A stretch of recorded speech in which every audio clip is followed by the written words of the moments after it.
Hello, everyone. After looking at the state of Tennessee's requirements for informed consent and the ACA's Code of Ethics section on informed consent, a lot of it was very similar. It just seemed that the state of Tennessee was not as specific or descriptive as the ACA Code of Ethics.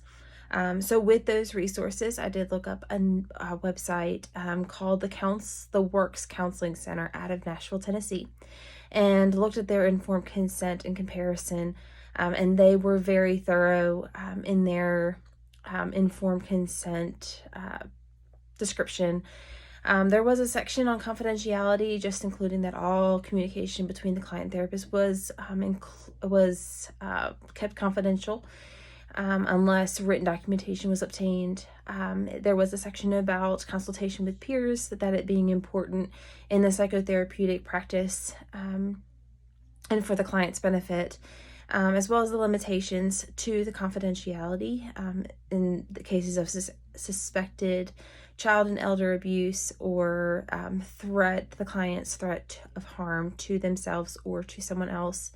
They did have a section about the therapist procedures as far as what that first intake session would look like, about how they would go into detail about why the client was seeking treatment, the background information. They would go over the policies, the fees, the scheduling.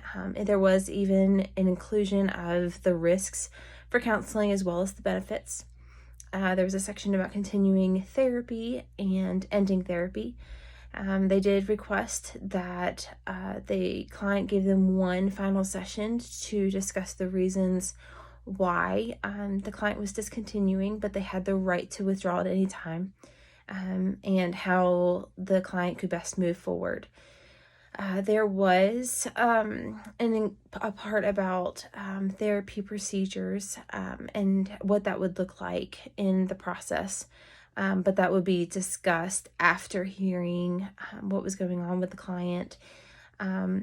There was a section on the electronic communication, the types that could be used, as well as the limitations because of HIPAA compliance, but that it was used for some things, and kind of gave a description on that.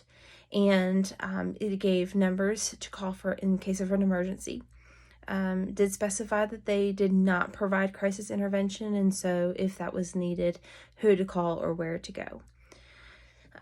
Billing and payments, missed appointments, if there was a complaint, who to talk to.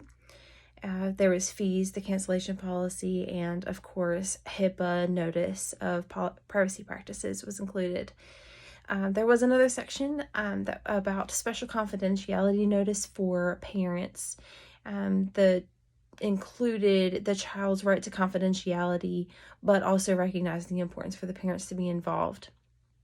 And so there was a section about the limited role of the counselor, that they would not become involved in legal disputes or official proceedings unless the court mandated it or recommended it.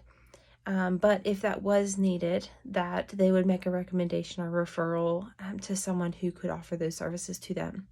Some of the limitations that I saw in this informed consent was the counselor's credentials or qualifications or experience was not included. This is probably because they had multiple counselors, and so this was just a general informed consent, but that was not listed, as well as the implications of diagnosis, or there was nothing included about mandated clients in their care. As I was doing research, I found an article called Counseling Programs Informed Consent Practices, a Survey of Student Preferences. And this is by Cheyenne Peace Carter and Casey Barrow Minton. When I first started reading this, it did mention where informed consent started, and how it was being utilized as far as counseling, supervisor relationships, and research.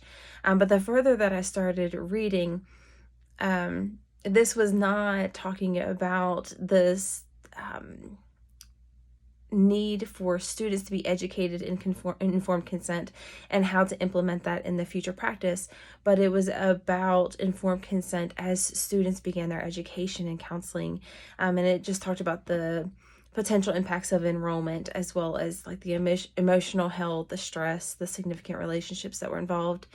And so I thought this was an interesting premise to even continue, just how that might be needed as you enter your education, and knowing kind of what that involves, because it's much more than some other programs that you could be enrolled in. So just curious to hear your thoughts if you think informed consent as a counseling student would be needed. So love to hear your thoughts, and I'm excited to see y'all's videos. Thanks.